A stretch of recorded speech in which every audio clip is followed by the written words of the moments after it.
La filosofía está hecha para conocer la verdad, pero no una verdad que cierra, sino una que abre caminos.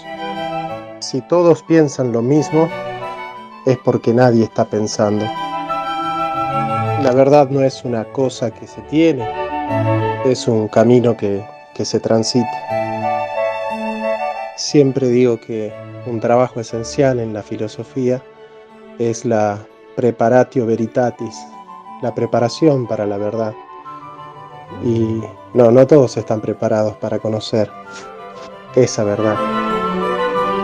Dice Heidegger que el hombre es Sein zu Tode, ser para la muerte, pero nadie puede habitar plenamente su muerte si no aprendió a habitar plenamente su vida. Somos seres para la vida.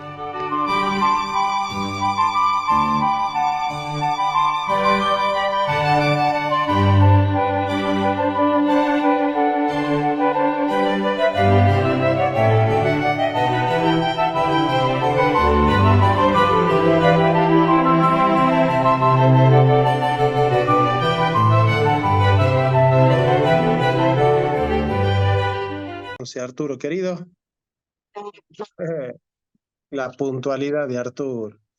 Vamos apagando los micrófonos. Todos, por favor, apaguen su micrófono. Acá estamos entonces en el curso de Immanuel, Kant, ¿sí?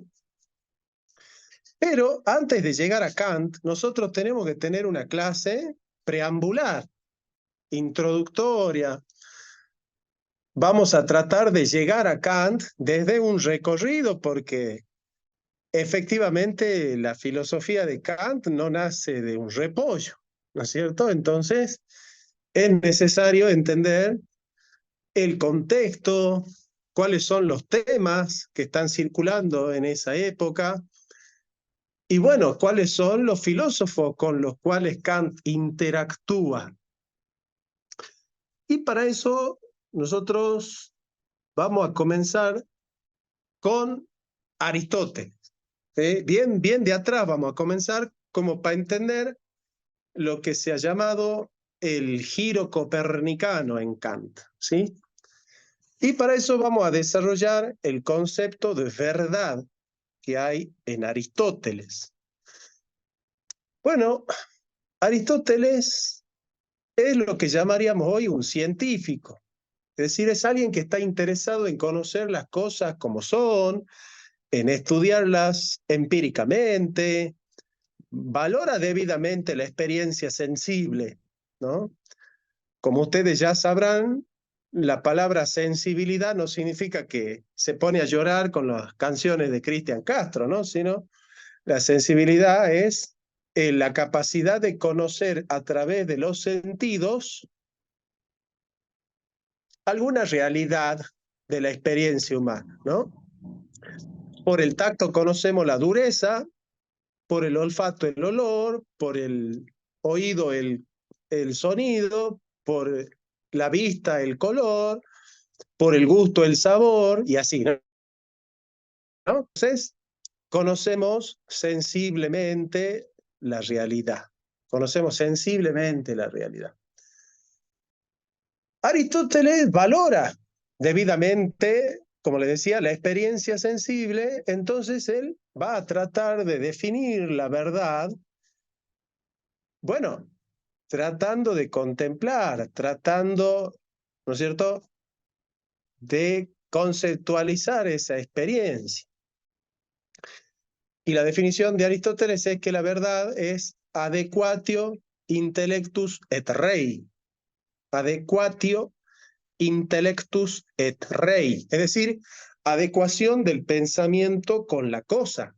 Aristóteles dice, la verdad es decir de lo que es y de lo que no es, ¿no?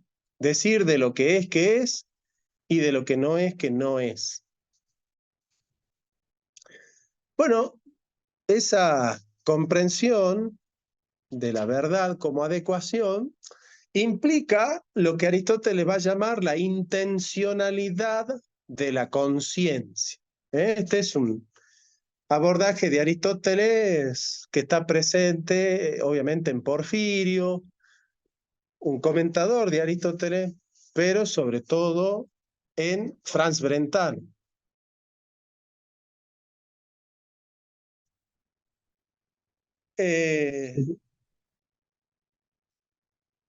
Brentano desarrolla la intencionalidad de la conciencia, es decir, la conciencia del hombre está orientada a las cosas, está como arrojada, como direccionada a las cosas, ¿no? Esto ya comienza la metafísica de Aristóteles, comienza la metafísica diciendo pantas anthropoi eudenai oregontai physei, es decir, todos los hombres están orientados, están inclinados a conocer, ¿no? Ahí vemos esta idea de la intencionalidad, la conciencia intencional. La palabra intencional viene de intentio, e intentio viene de tentio, que es tender, tender. Hay una tendencia de la conciencia a conocer las cosas, ¿no? La conciencia está arrojada al conocimiento de las cosas, está orientada al conocimiento de las cosas. Quiere decir que la conciencia no reposa en sí misma, que la conciencia está arrojada, ¿no es cierto?, al mundo, a las cosas, a los entes. Y bueno, digamos, la tesis central del realismo de Aristóteles es que el mundo existe, ¿sí? El mundo exterior a la conciencia existe, y la conciencia puede conocer ese mundo. Es posible que la conciencia conozca ese mundo. Después van a venir otras tesis que van a negar la existencia del mundo, por ejemplo, los nihilistas, o la capacidad que tiene el hombre de conocer el mundo, los escépticos, ¿cierto? Pero Aristóteles no es ni nihilista ni escéptico, él es realista. Acepta que el mundo exterior a la conciencia existe y también acepta que el hombre puede conocer ese mundo. Entonces acá tenemos que la verdad es la adecuación del pensamiento con la cosa, no es la adecuación de la cosa al pensamiento. Esto es interesante, entonces, que la verdad es la adecuación del pensamiento, es decir, es el pensamiento el que debe adecuarse a las cosas, debe tomar la forma de las cosas, ¿no? Heidegger va a decir, tomando al de ánima de Aristóteles, el alma es en cierta manera todas las cosas. ¿Y por qué? Porque las cosas, según Aristóteles, tienen propiedades, es decir, las cosas no están ahí de una manera indiscriminada, indistinta, indiferenciada, indeterminada. Están determinadas por muchas propiedades que la delimitan y la hacen ser lo que son. La delimitación de una cosa que la hace ser aquello que es, se llama en Aristóteles la esencia de la cosa, ¿cierto? La esencia. Entonces, por ejemplo, no sé si allá se juega al veo veo, es un jueguito que se hace con los chiquitos, ¿no? Se conoce ese juego. Acá en la Argentina, a los chiquitos se lo sientan, ¿no? Y se le dice, veo veo, y el chiquito dice, ¿qué ves? Y vos le decís, una cosa. ¿Qué cosa? Maravillosa. ¿De qué color? Y empezamos. ¿De qué tamaño? ¿De qué forma? Así, ¿no? ¿Y qué? ¿Dónde está? Y hasta que empezamos a describir las propiedades accidentales de la cosa, hasta que el niño dice, ah, estás hablando del televisor. Entonces, el televisor es la sustancia. El televisor es el sujeto de aquellas predicaciones, ¿no es cierto? Nosotros predicamos cosas, predicamos propiedades, predicamos cualidades y, digamos, la sustancia es el sujeto de esas propiedades. Es aquello de lo que estamos hablando, ¿no? Las propiedades son lo que estamos hablando y el sujeto es aquello de lo que estamos hablando. El sujeto de las propiedades o el sustantivo o la sustancia, digamos, ¿no? Hipokeimenon. Entonces, dice Aristóteles, la primera intencional, así se llama, la prima intentionale, la primera intencional es la captación inmediata de la realidad de la cosa, la captación inmediata de la realidad de la cosa. Es decir, lo primero que impacta a nuestros sentidos es que ahí hay una realidad, que no me la inventé yo, ahí está, ahí hay un mundo, ahí hay una vaca, ahí hay un perro, ahí hay un gato, ahí hay una piedra, ¿no es cierto? Ahí hay un sol, lunas, estrellas, ahí está la realidad, ahí está, ahí afuera está dada, es un hecho, ¿sí? Dice Aristóteles, hipolambanusin, koinonía, estamos todos de acuerdo, dice, que afuera de nuestra conciencia hay una realidad. La captación inmediata de esa realidad, de que las cosas existen, de hecho los niños también saben que ahí hay algo, ¿no es cierto? Por eso vos a un bebé le pones un juguetito, lo que sea, y el niño lo toma, lo agarra, porque sabe el bebé que ahí hay algo, ¿no es cierto? Es una captación casi intuitiva, natural de la conciencia, saber que ahí hay algo, ¿no es cierto? Que ahí hay cosas. Y después viene la segunda intencional, es decir, ya la capacidad que tiene el hombre ya no de discernir que ahí existe aquello que existe, ¿no? ¿Qué es eso que está existiendo? De discriminar las propiedades, la esencia de la cosa y decir, bueno, yo me doy cuenta que ahí hay algo, pero ese algo es un juguete, un chupete, una mamadera, ¿no es cierto? O mi madre. Bueno, es discriminar la esencia. Esa es la segunda intencional donde ya entran, ¿no es cierto?, a jugar más las categorías. En la primera intencional, la única categoría que se pone en juego es la sustancia, ¿no? Ahí hay algo, ¿no? Porque la palabra sustancia hace alusión a un sujeto que existe. La palabra sustancia viene de usía, omicron, ypsilon, sigma, iota, alfa, usía. Y la palabra usía viene del participio del verbo ser, que es usa. Entonces, la palabra usía significa algo que verdaderamente es, ¿no? Para Aristóteles, la usía está en el mundo, y para Platón, la usía es un eidos, es decir, es una idea que está en el mundo de las ideas. Atendiendo a esta distinción, los que quieran prender en la cámara lo pueden hacer, porque el contacto visual a mí me hace conocer si ustedes están entendiendo la clase, si la están disfrutando, si están viendo Netflix, ¿no es cierto? ¿Qué están haciendo? Bueno, es una manera de humanizar esta clase tan deshumanizante que es así, ¿no? A la distancia. Bueno, una manera de humanizarla a la clase justamente es al menos vernos el rostro. Claro, si en la segunda intencional entran a tallar las categorías, Aristóteles dice son 10 las categorías, otros van a decir que son 8, otros van a decir que son 12. Categorías son cantidad, cualidad, modo, relación, pasión, posición, sustancia.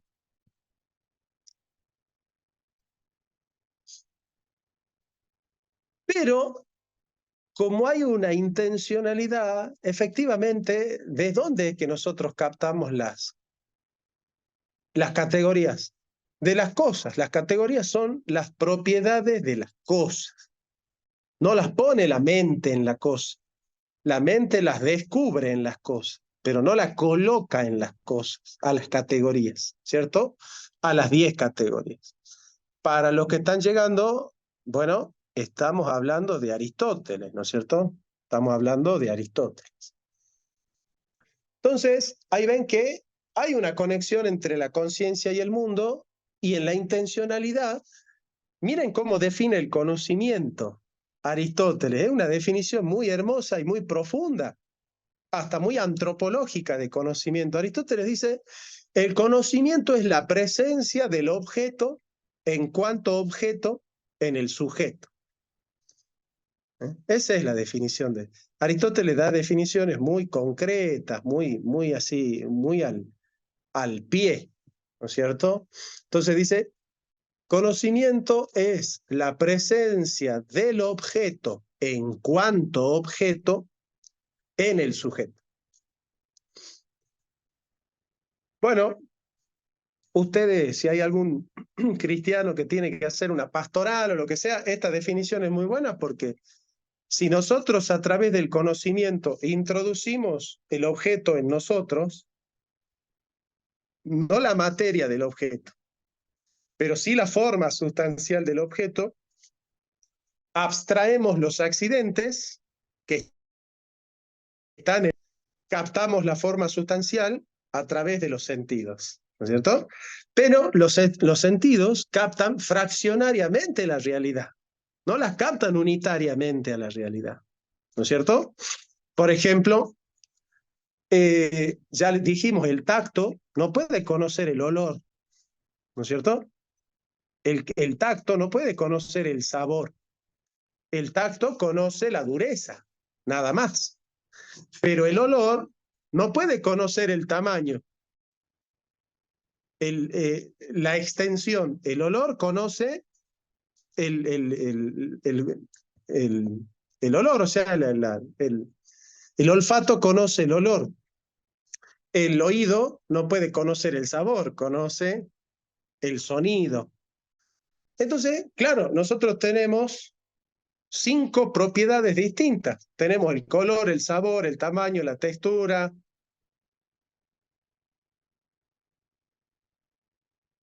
Y esos son los sentidos externos. Y hay un sentido externo, mitad interno, mitad externo, que lo que hace es articular todos esas propiedades externas de la cosa, las articula y las comunica para que lo que sabe un sentido lo conozca el otro, es decir, para que el sujeto pueda integrar, pueda unificar. Ustedes imagínense la mano, ¿no? Cada sentido es un dedo, el sentido común es la palma del dedo que los comunica, digamos, ¿no? Ese es el sentido común. Es decir, el sentido mediante el cual los otros sentidos pueden unificarse en una sola realidad. ¿Por qué? Yo conozco el sabor, el olor, el tamaño, la textura, el sonido, todo, pero después tengo que decir, pertenecen todos a la ejemplo, ¿no? O, qué sé yo, al mismo pastelito, pero pertenece todo a la misma realidad. Entonces yo, a través del sentido común, puedo articular toda la realidad para que valga toda la realidad para un solo sujeto, ¿cierto? Para un solo sujeto.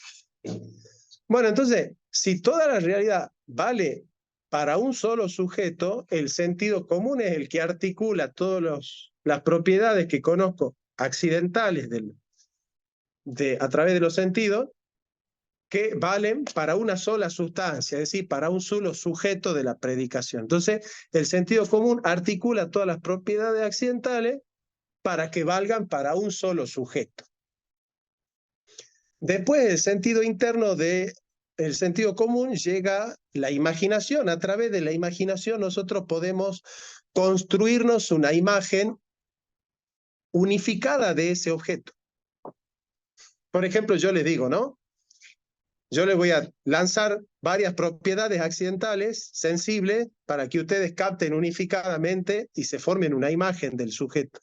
Les voy a decir que es hombre, varón, de 33 años, de barba, de pelo largo, que tiene una voz con autoridad, y les voy describiendo accidentalmente las cosas, ¿no? Que habla, que enseña, que es maestro, que tiene discípulos. Se dan cuenta que les estoy dando todo el tiempo propiedades accidentales sensibles, ¿no? Les puedo decir de tez blanca, de cabello largo, con barba, joven, varonil, puesto. Bueno, les estoy dando propiedades. Ustedes se construyeron una imagen del sujeto y saben quién es o no. ¿Sí? ahí Ariel está más o menos como diciendo, ¿de quién estará hablando? No, ¿Alguien sabe? con esa propiedad hay unos cuantos, capaz. Hay unos Puede ser, cuantos, pero digamos podría que ser cualquier, perdón, podría ser cualquier filósofo griego, ¿no? No, Jesús puede ser, ¿no? No, no bueno, me imagino. digamos que es el más universalmente reconocible en esas propiedades, ¿no? Son, digamos, bueno, ustedes se acaban de articular una imagen unificada de todas esas propiedades. Acaban de unificar el color, la textura, etcétera, etcétera, el sonido, ¿no? Y acaban de unificar todas esas, esas propiedades en una sola imagen. Entonces la imaginación es la capacidad de construir una imagen unificada habiendo recibido todos los datos de los sentidos, del sentido común, que articula los datos plurales de los sentidos externos, ¿no es cierto? Las diáforas, las diferencias, dice Aristóteles. Y después viene la memoria, es decir, nosotros podemos evocar siempre que pronunciamos la palabra Jesús esa misma propiedad. Es decir, cada vez que yo le diga a Jesús, a partir de que ustedes ya lo hayan conocido, siempre van a evocar la misma imagen, porque ya está guardada en la conciencia, ¿no? Ahora van entendiendo por qué el conocimiento es presencia del objeto en el sujeto, ¿no? Y por eso van entendiendo lo que es la intencionalidad de la conciencia, ¿sí?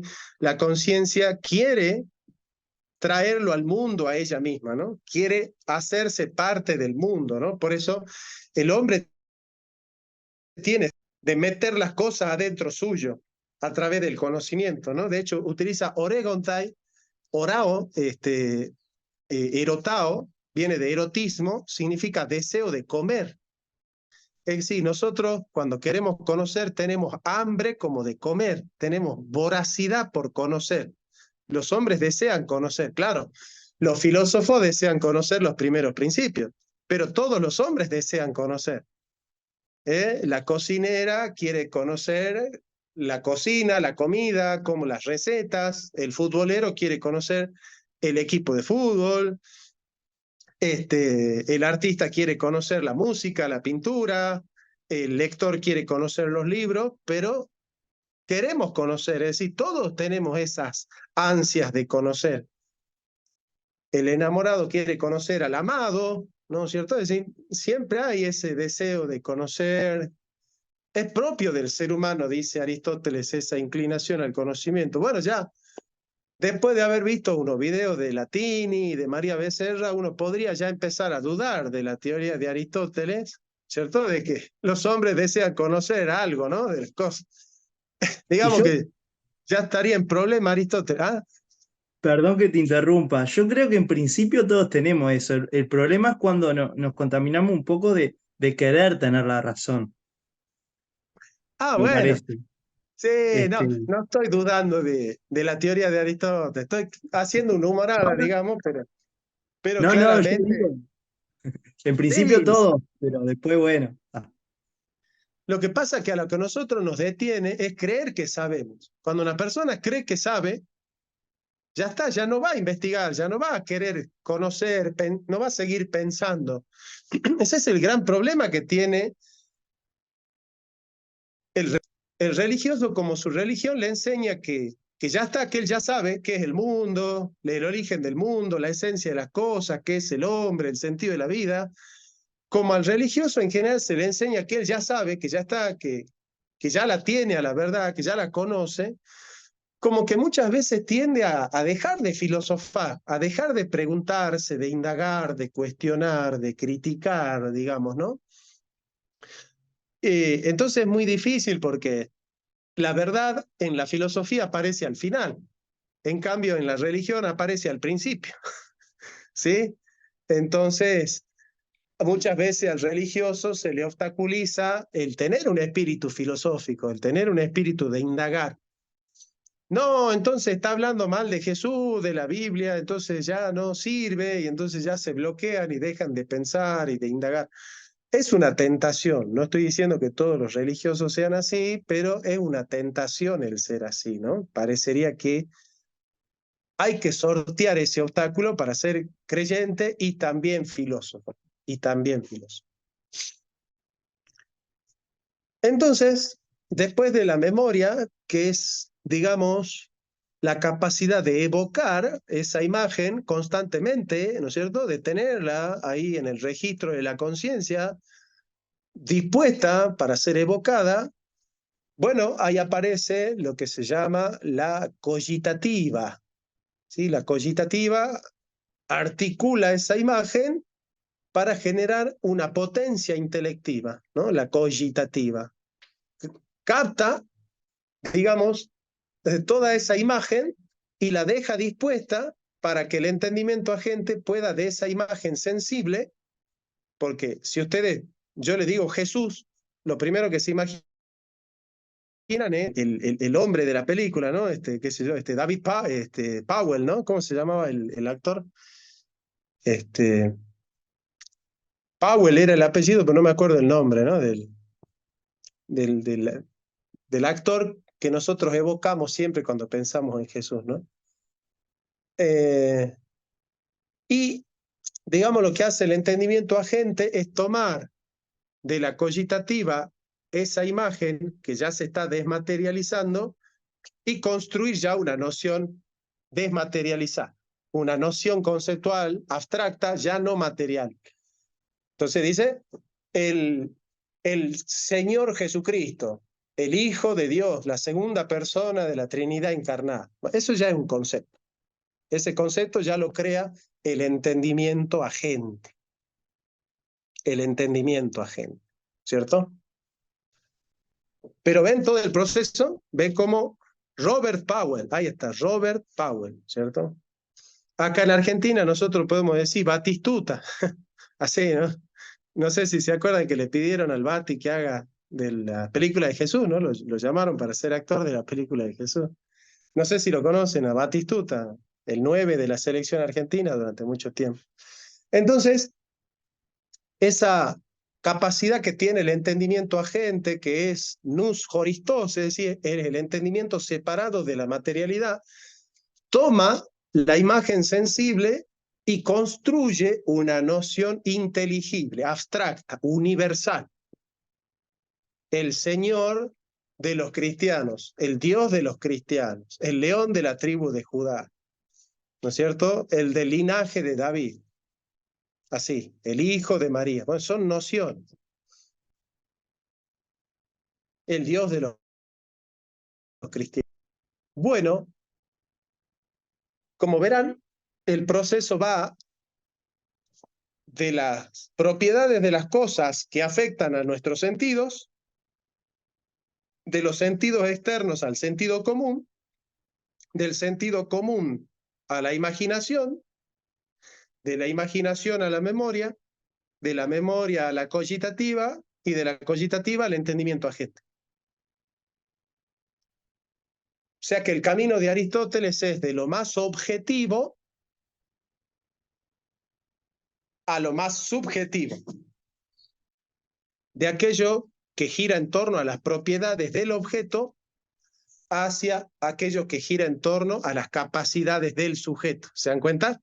¿Cómo comienza el conocimiento de Aristóteles? O sea, de las propiedades del objeto hacia las capacidades del sujeto. ¿Me van siguiendo? Es como de lo más objetivo a lo más subjetivo. De lo más objetivo a lo más subjetivo. Es por eso entonces que ya va a cobrar más sentido la definición de verdad de Aristóteles, ¿no? La adecuación del pensamiento con la cosa. ¿Cómo, Bueno, cómo habías dicho ese camino que decías también de imaginación y que llegaba al entendimiento agente? Disculpa que no me dio tiempo a anotar. sí. Sentidos externos captan las diáforas, las diferencias accidentales de las cosas. Después está el sentido común que articula y las comunica las diferencias. Después está la imaginación que unifica todas esas propiedades en una sola imagen. Después está la memoria de evocar esa imagen, la cogitativa, que es la capacidad de articular esa imagen en una potencia intelectiva, que sería como el entendimiento pasivo.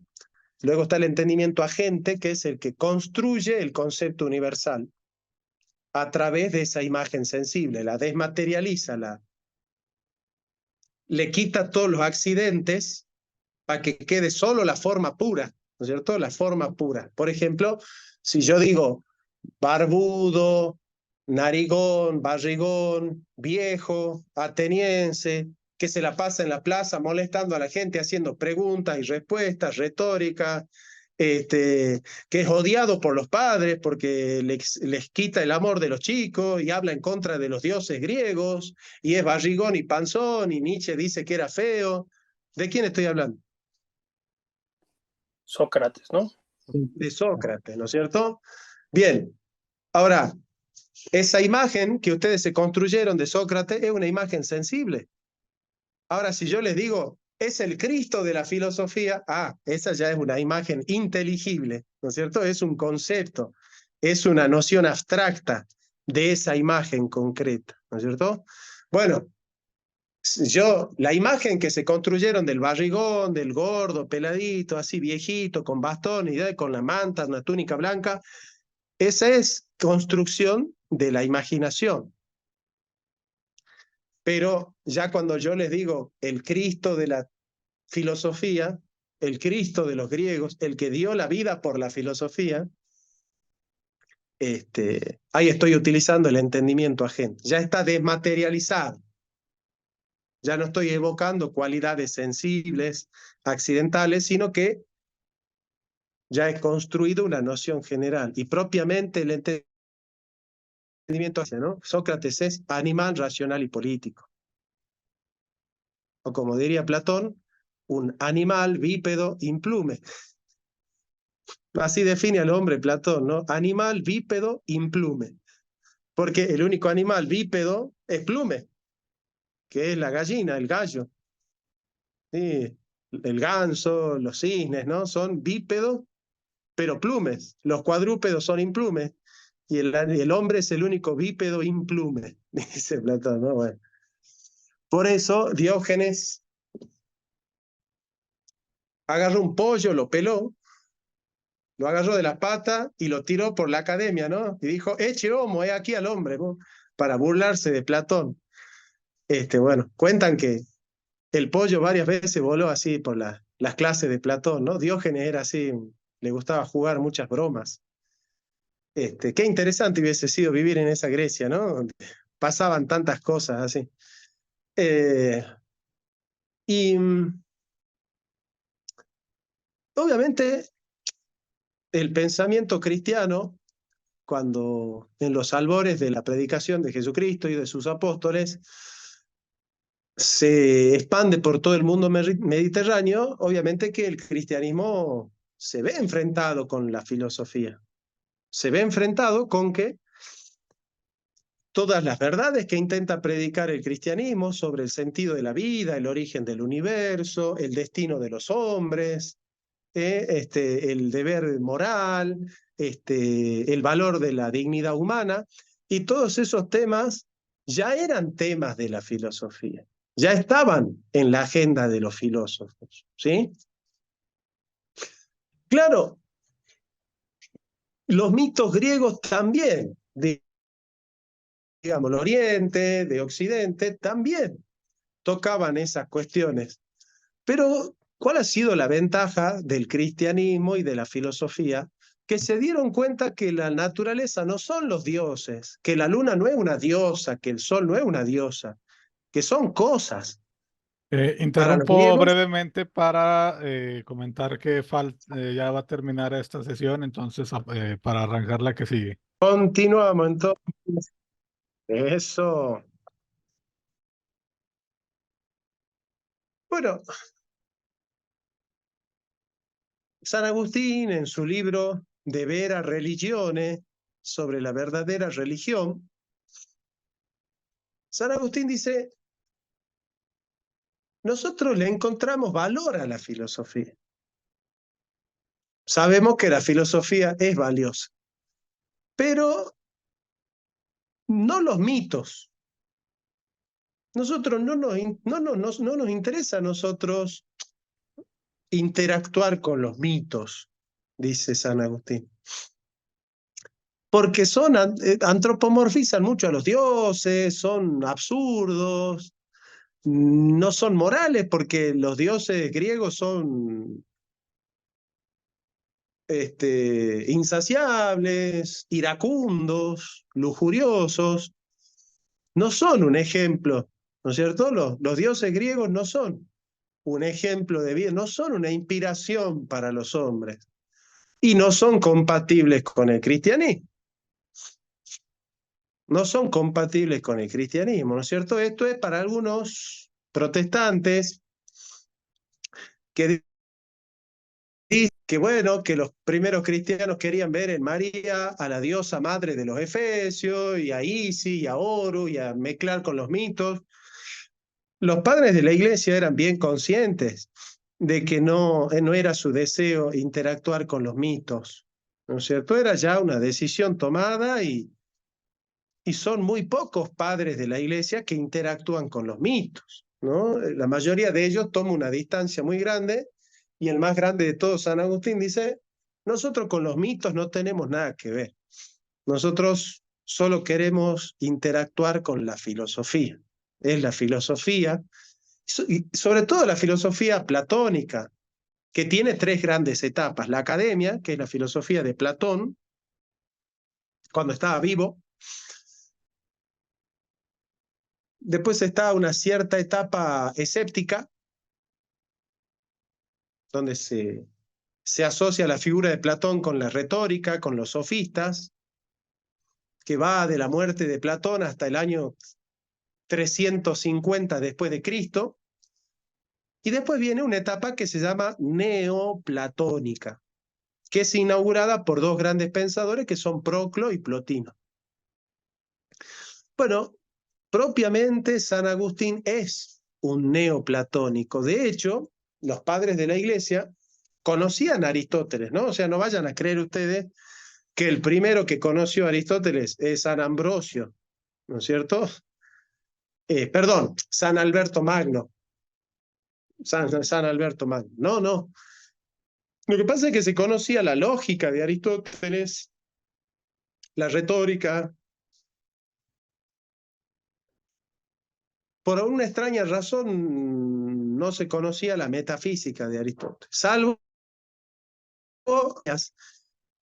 Pero los padres de la iglesia pensaban que Aristóteles era como, bueno, simplemente alguien que está siguiendo el camino de Platón. Leían a Aristóteles como un neoplatónico. No pensaban que Aristóteles era alguien que había causado una revolución en contra de Platón y que, ¿no es cierto?, había desarrollado una filosofía incluso contraria a la del maestro, ¿no? Siguiendo esa famosa frase de Aristóteles, amicus Plato, sed magis amicas es veritas, ¿no? Amo a Platón, pero amo más la verdad. Entonces los padres de la iglesia en general interpretaban que Aristóteles era un platónico más. Si ustedes hablaban con un padre de la iglesia y le decían Aristóteles, el discípulo de Platón, es como que el mérito de Aristóteles era ser uno más de los platónicos, ¿no? Entonces, digamos que, y lo dice San Agustín en De Vera Religione, el filósofo que más ha influido en la historia de los padres de la iglesia es Platón y el neoplatonismo. ¿Sí? Sin embargo, Platón sigue siendo un realista, pero es un realista extremo. Es decir, existe un mundo exterior a la mente y son las ideas, pero no las ideas de la mente, sino las ideas absolutas. Entonces, es un realista extremo, Platón, pero sigue siendo realista. Es decir, el mundo que la mente conoce no es el mundo que la mente construye. Esa es una de las características que tiene un realista, ¿no es cierto? El mundo que la mente conoce no es el mundo que la mente construye. Bueno.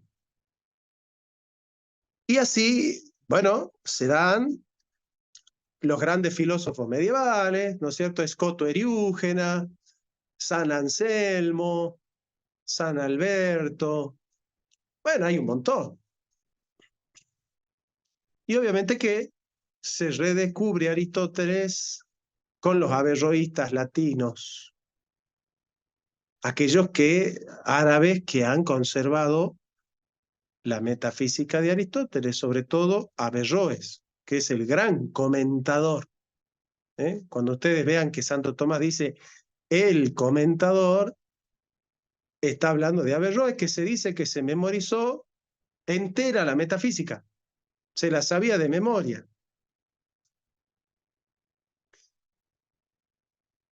Y después para Santo Tomás, el filósofo es Aristóteles. Pero todavía siguen siendo realistas. Existe un mundo fuera de la conciencia y podemos conocerlo. Podemos conocerlo. ¿Cuándo es que va a cambiar esta actitud realista en la filosofía? ¿Cuándo es que en la filosofía este procedimiento de la intencionalidad de la conciencia, de la exterioridad del mundo, de la existencia ontológica del mundo, va a ir cambiando? Bueno, con dos grandes filósofos de la tardo medieval, del tardo medioevo, de la baja escolástica, que son William de Ockham, Guillermo de Ockham, un franciscano, y Duns Scoto, de Escocia, obviamente. Con ellos dos se va a dar lo que nosotros llamamos en filosofía, al menos a mí me gusta llamarlo así, exacto, el giro a la inmanencia. El giro a la inmanencia. ¿En qué consiste el giro a la inmanencia? Bueno,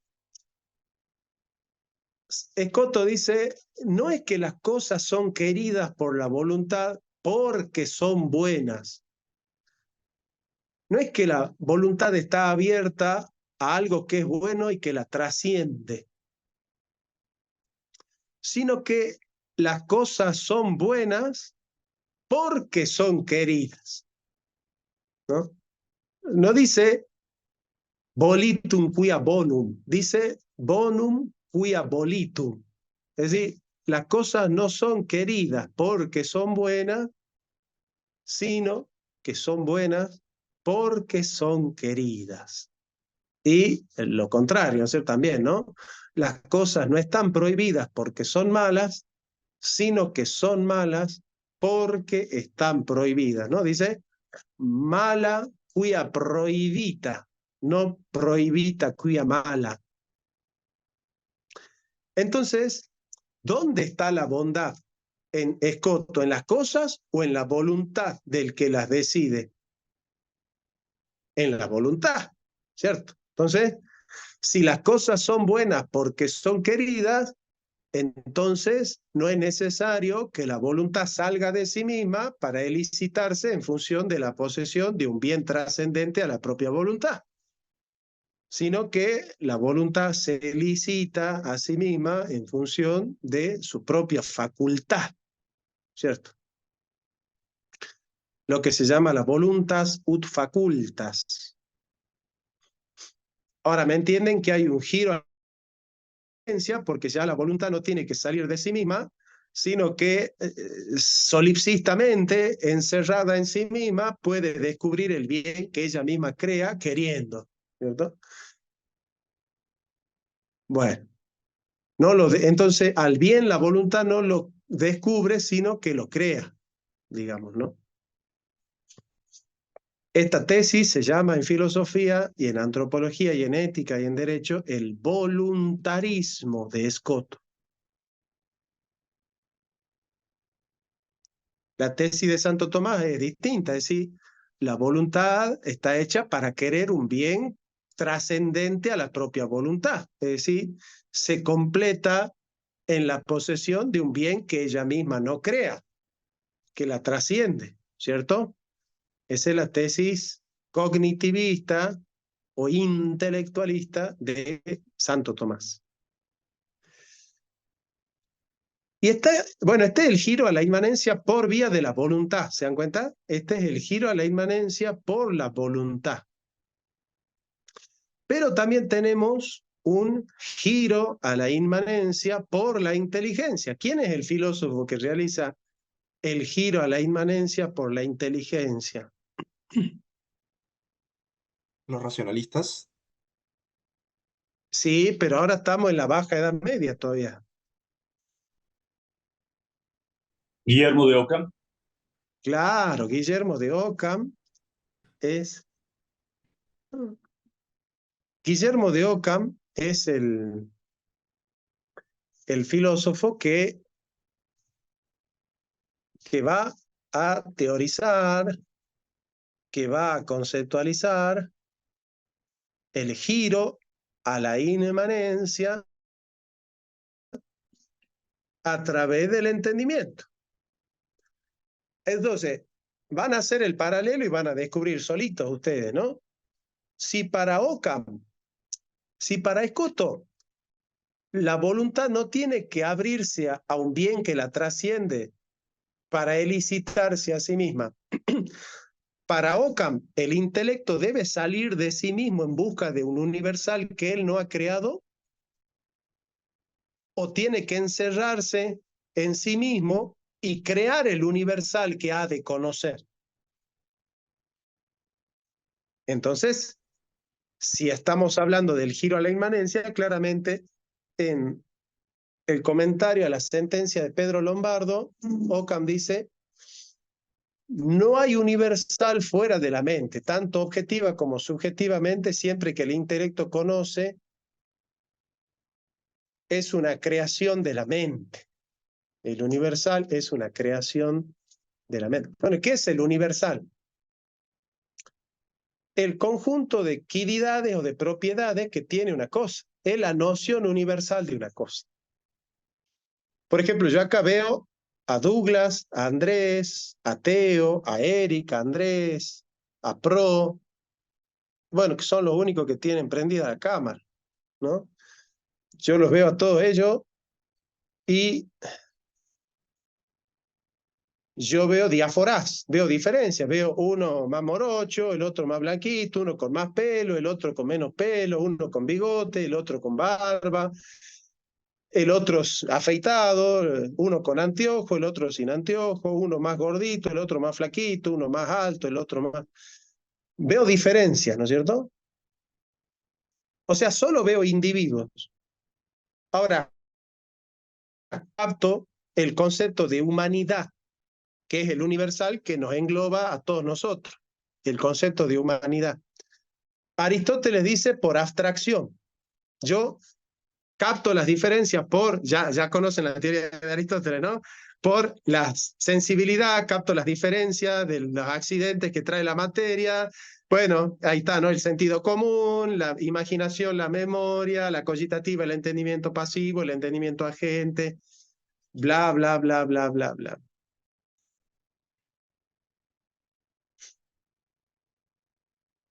Por abstracción. O sea, saco de la realidad, saco de las cosas el universal, que está en potencia en las cosas. ¿Qué va a decir Guillermo de Ockham?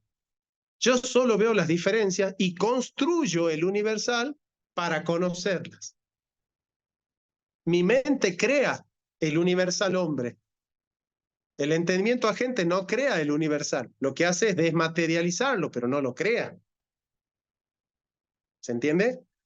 Una cosa es captarlo, tomar y abstraer, desmaterializar, y otra cosa es construirlo, otra cosa es crearlo. La tesis de Ockham es que el universal es una construcción de la mente. Es decir que todas las nociones universales que tenemos nosotros en nuestra mente, que nos permite conocer un conjunto de individuos, es una construcción de la mente. Y esto va a marcar profundamente la diferencia entre los continentales, como los ingleses y los alemanes, y los españoles y los italianos, ¿no? En general, los italianos y los españoles son los realistas y los ingleses y los alemanes son los idealistas. Entonces, ¿qué es un idealista? Aquel que considera que el mundo que la mente conoce es el mundo que la mente construye. En eso consiste ser un idealista. ¿Y en qué consiste ser un realista? Que el mundo que la mente conoce no es el mundo que la mente construye. Es decir, el mundo trasciende a la mente y existe independientemente de la mente, ¿no es cierto? Independientemente de la mente. Bueno, este es el primer antecedente que nos va a permitir conocer bien a Kant. No sé si se dan cuenta que era necesario hacer todo este recorrido para que cuando yo les diga, bueno, esto tiene que ver con Aristóteles y todo eso, ustedes digan, ah, bueno, sí, vamos a la primera clase porque ahí está lo necesario de Aristóteles para entender a Kant. Así que no se emocionen, no se entusiasmen, hoy no comenzamos con la lectura de Kant. Y la clase que viene, vamos a tener otra clase donde vamos a estudiar al racionalismo continental de Descartes, de Wolff, de Leibniz, y vamos a estudiar el empirismo inglés de Hume y de Locke. Y vamos a ver cómo es que Kant se coloca como en una síntesis entre el racionalismo y el empirismo, ¿no es cierto? Pero ya hicimos el primer recorrido, la primera pincelada, digamos, de la historia de la filosofía, nos va a permitir a nosotros, luego, ya posteriormente, entrar ya al contexto de la filosofía moderna. Entonces, estos últimos 10 minutitos o 15 los vamos a utilizar para que ustedes puedan hacer las preguntas que necesiten para consolidarla a la clase. Aquellas preguntas que han quedado boyando, yo sé que muchos de ustedes no interrumpen por respeto, por cordialidad o por disciplina, pero podrían haberse quedado con algunas preguntas. Entonces, con el objetivo de que ustedes puedan evacuar todo tipo de dudas y consolidar la clase, tenemos ahora este tiempito de preguntas, o que quizás desean que uno haga un desarrollo más profundo de algunas de las temáticas que se han quedado con ganas de conocer. En fin, cualquiera de ustedes que esté con alguna inquietud puede levantar la mano y preguntar.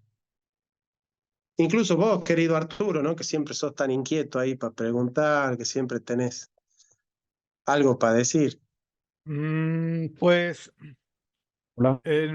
no, yo creo que este, creo que esta primera parte en lo personal no me genera grandes dudas. Este, pero Bueno, entonces lo que sí queda, digamos, patente es que definitivamente Kant negaría completamente y absolutamente la usía, ¿no? Yo me imagino. bien. Kant. Kant negaría completamente la usía, la sustancia como tal, como la Mm, conocemos en Aristóteles, pues. no, no. Ah, bueno, pero no nos metamos todavía en Kant. Mejor lo dejemos a Kant ahí, en la vidriera. Ya, Sí, pero ya digamos le que vamos a ver. toda esta introducción abre la puerta a una metafísica que definitivamente tiene cara de renunciar a la usía, ¿no? O sea, no en Kant, pues, sino Bueno, desde... ciertamente hay algo de eso, pero ya cuando lo estudiemos vamos a matizar un poco. Si yo te respondo así rápido, te voy a confundir porque necesita muchas aclaraciones la respuesta, ¿sí? Pero ya es cuando estemos dentro de Kant, no ahora que estamos afuera. Bueno, comencemos con Ariel.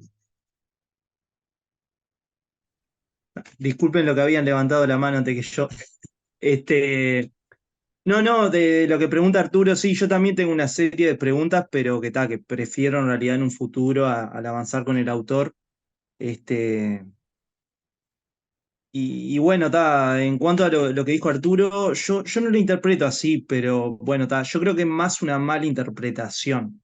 Pero eso me parece que es para hablarlo más adelante. Ya, O al menos ya como vamos a tener interpreto yo el autor. ya vamos a ¿Cómo? tener la clase oportuna para tocar esas temáticas. Dale, Hoy las preguntas que me hacen son de los temas que hemos visto en la clase, no de los temas que vamos a tocar en otra clase, ¿se entiende? perfecto. Vamos con Curtius. ¿Qué tal, profe? ¿Qué tal todos? Mi duda era más respecto al giro a la inmanencia. La verdad que no había escuchado esa definición y me quedó me hizo como, no ruido, pero me llamó mucho la atención la frase de las cosas son malas porque son prohibidas. ¿Era así o cómo era exactamente? Bueno, ahí Scotto hace una distinción entre la voluntas ut potentia absoluta y ut Ujú. potentia ordinata. Es decir, Ok, son buenas en exacto. función de que aquel que tiene la potencia absoluta las quiere así. Por ejemplo, ¿quién tiene la potencia absoluta en una clase? El profesor. ¿Quién tiene la Claro, potencia absoluta en un reinado? El rey.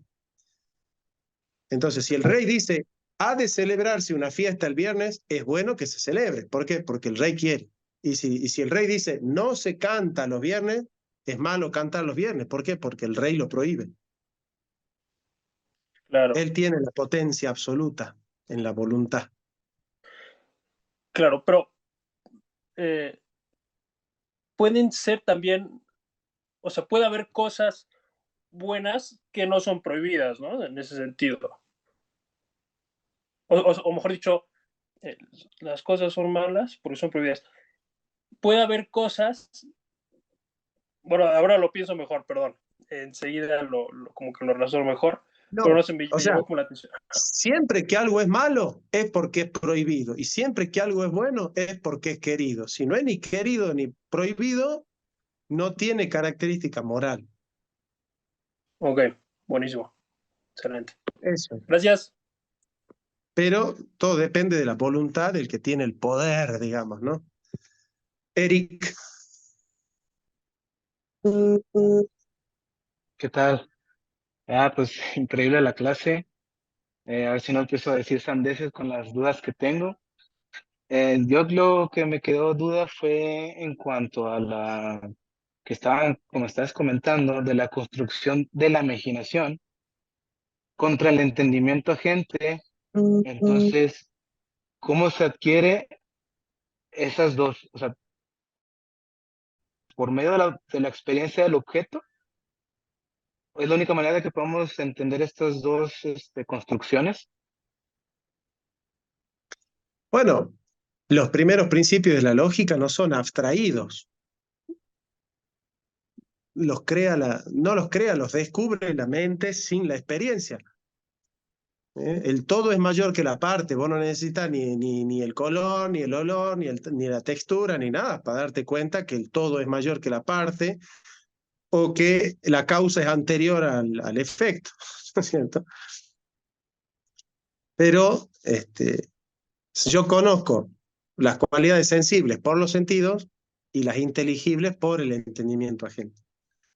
No hay una rivalidad, hay una subalternidad de saberes, ¿cierto? Para abstraer la forma de los entes sensibles, primero tienen que pasar por los sentidos externos. Sin los sentidos, sin el concurso de los sentidos externos, ¿qué va a extraer el entendimiento agente? No va a extraer nada. No tiene. Las propiedades no llegan al entendimiento sino por la experiencia sensible, ¿no? Aristóteles dice, nada hay en el intelecto que no haya pasado previamente por los sentidos. ¿Me entendés? Sí, gracias, claro. Ahí está. Vamos con Dustin. Buenas tardes, maestro. Mucho gusto. Es un placer estar en la clase. Yo tenía una duda acerca de que, bueno, usted estaba diciendo que nosotros conocemos las cosas a través de los sentidos y que podemos abstraer y unirlos a través del sentido común. Aquí tengo una pregunta acerca de que, ¿por qué cree que usted, he escuchado algunas personas que un fijo decir que el sentido común es para las vacas? ¿Por qué cree usted que estas dos personas que tienen estas carreras, o estas dos personas, tienen no sé, esta opinión acerca del sentido común? No lo sé, y no sé si están hablando del sentido común en la teoría del conocimiento de Aristóteles o de lo que nosotros llamamos vulgarmente, che, este no tiene sentido común, mirá, está ahí, qué sé yo, viste, no sé, está tocando el enchufe con los pies descalzos, no tiene sentido común, digamos, ¿no? No sé bien de qué estarán hablando cuando hacen una crítica al sentido común. Entonces, ¿cómo usted definiría el sentido común en cuanto a Aristóteles? Lo hemos dicho, es el sentido mitad interno, mitad externo, que permite articular y comunicar los datos de los sentidos externos. Las diferencias que nos dan a conocer los sentidos externos. Que los articula y los comunica, digamos, esa es la función. Después, bueno, si hay otra noción de sentido común que no nos vamos a meter en esa ahora, ¿no? Porque no, digamos, hay una equivocidad en el concepto de sentido común que si no vamos a terminar hablando del Chavo del Ocho, pero esa es la noción ahí que nos interesa a nosotros ahora, ¿no? Es la capacidad que tiene un sentido mitad interno, mitad externo, de articular y comunicar las diferencias que nos dan a conocer los sentidos externos. Ok. Bueno, esa era mi pregunta, maestro. Gracias, querido. Andrés. Buenas, No, profesor. profe, Buenas, no. saludos a todos. ¿Cuál Andrés?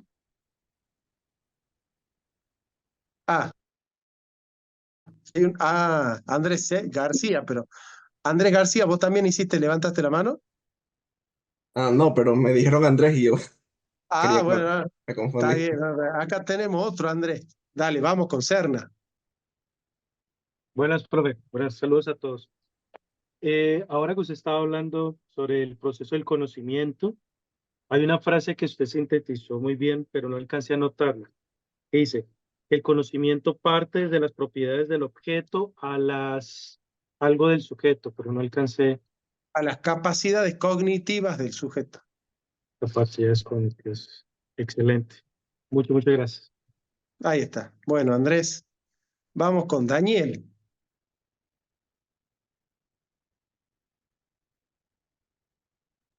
Hola, ¿se me escucha? Sí, Oh, ok.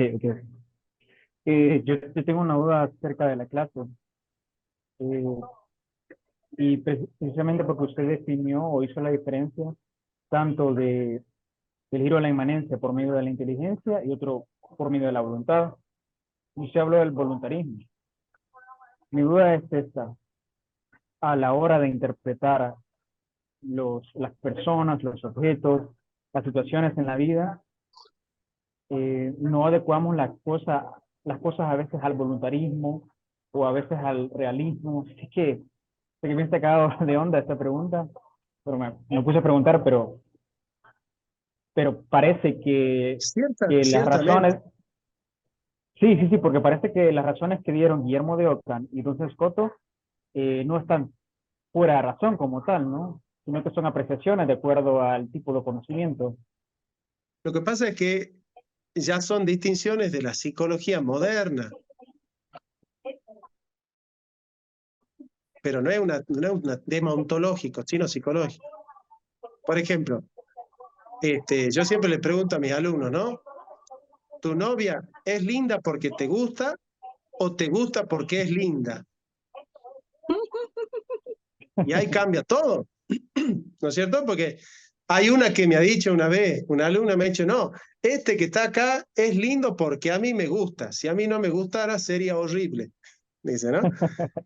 Pero tiene que ver con esa, la subjetividad. Ustedes se imaginan que cuando las parejas se pelean, ¿vos viste cómo son las parejas cuando se pelean? Le empiezan a ver al otro que le panzón, granudo, tienen aliento feo, ¿no es cierto? Este horrible, es malo, pero ¿por qué? Porque hay una subjetividad que lleva a ver del otro cosas, ¿no es cierto? Y cuando está bien, no, de Brad Pitt no es nada al lado del, ¿no? Y tiene que ver con esto. Sí, en algún momento nosotros ponemos nuestra subjetividad por encima de la cosa, ¿no? Pero es una cuestión psicológica, no es una cuestión ontológica. Cuando nosotros conocemos verdaderamente a la cosa, no es cuando ponemos nuestra subjetividad por encima de la cosa. ¿No es cierto? Es cuestión de tener nos damos cuenta cuando el juicio está preñado de subjetividad o cuando el juicio está sujeto a la objetividad. ¿Qué es la objetividad? La orientación hacia el objeto. Si mi intención es basarme en el objeto, soy objetivo. Si mi intención es refugiarme en mi subjetividad, en mi percepción, en mi sentimiento, en mi pensamiento, el juicio es subjetivo, ¿no es cierto? Pero en la vida nosotros siempre tenemos juicios objetivos y subjetivos, ¿no es cierto? Esto es así. A mí me pasa todo el tiempo. Ahora Dante Urbina me invita a debatir. Si yo debato con Dante Urbina, los católicos que ahora me están aplaudiendo en todas las redes me van a empezar a odiar porque debato con Dante Urbina. Pero no es que hubo un cambio en el objeto, hay un cambio en el sujeto, que cuando escucha una cosa lo ama y cuando escucha otra cosa lo odia. Así somos nosotros, somos seres que también somos subjetivos, ¿no? La misma persona que ayer me dijo una cosa, yo la odiaba, ahora que me dijo otra, la amo. La persona es la misma. Lo que pasa es que la subjetividad va cambiando. ¿Por qué? Porque somos sujetos y los sujetos tenemos nuestra subjetividad. Entonces, en la vida hay juicios objetivos y juicios subjetivos. ¿Bien? Pero esa no es una distinción ontológica, esa es una distinción psicológica. Digamos. Es un tema de la psicología, no de la nociología. Vamos con Felipe, grande Felipe, el peronista de Chile. Profe, quizás me esté adelantando también, pero quería consultar la diferencia sustancial entre idealismo y racionalismo. El racionalismo es, digamos, la escuela que plantea que la razón puede conocer toda la realidad. Sí, ese es el racionalismo. Que puede conocer toda la realidad y que toda la realidad es racional. En cambio, el idealismo es el que sostiene que la razón construye el mundo. No necesariamente un racionalista es idealista. Yo puedo ser racionalista realista y decir, mi razón puede conocer toda la realidad. Soy realista, pero racionalista. Y después está el racionalista idealista que dice, todo el mundo que yo construyo con mi mente. Entonces, el idealismo tiene que ver con que la mente lo construye. En cambio, el racionalismo tiene que ver con que la razón puede conocer. ¿Me entienden? O sea, todo idealista es racionalista, mas no todo racionalista es idealista. ¿Me siguen? ¿Me entienden? Y se podría hacer esa misma distinción con Aristóteles y Santo Tomás de Aquino, como que el primero sería un realista esencialista y el otro un realista del ser. Sí, pero eso no tiene que ver con el idealismo. Tiene que ver con el concepto de ser y de sustancia que tiene cada uno. Pero no es un problema nociológico, es un problema metafísico. Claro, pero lo ponía como analogía.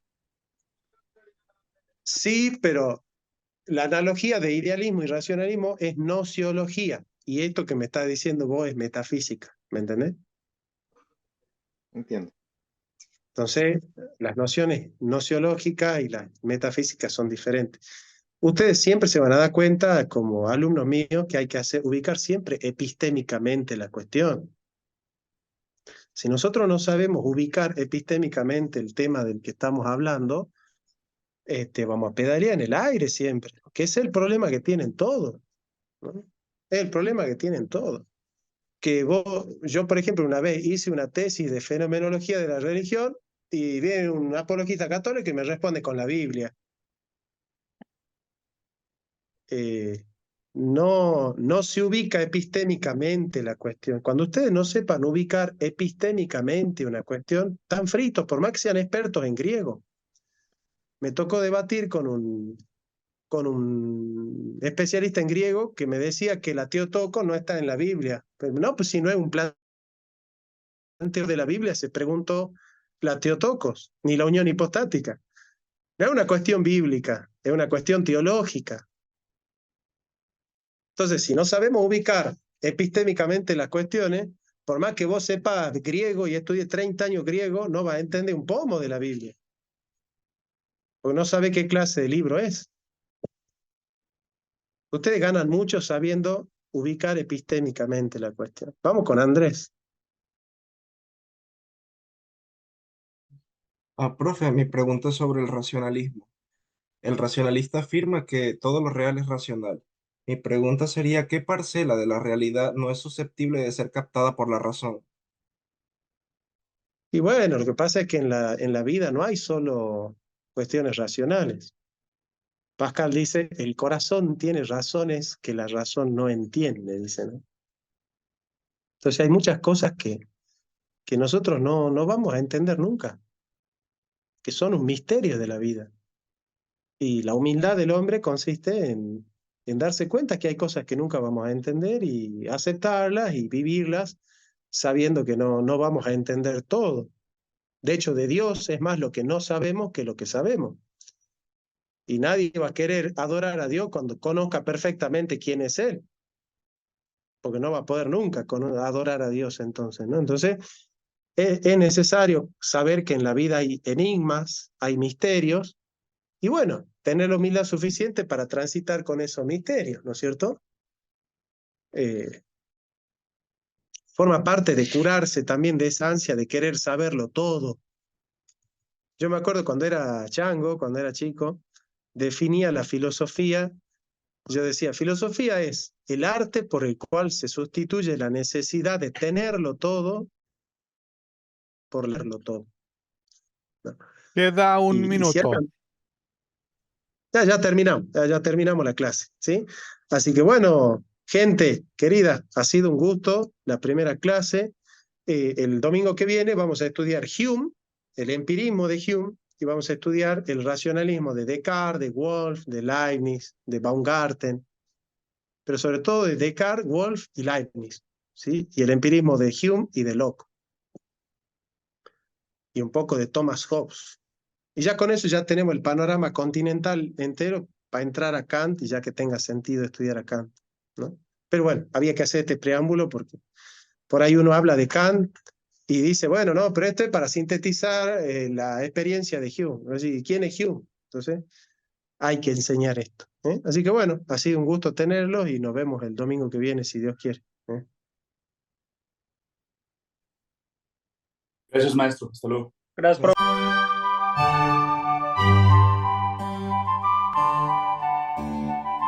La filosofía está hecha para conocer la verdad, pero no una verdad que cierra, sino una que abre caminos.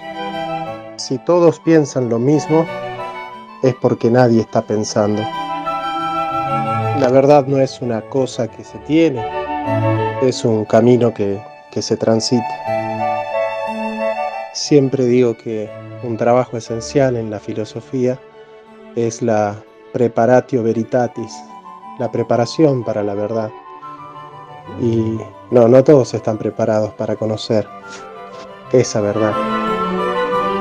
Dice Heidegger que el hombre es sein zu Tode, ser para la muerte, pero nadie puede habitar plenamente su muerte si no aprendió a habitar plenamente su vida.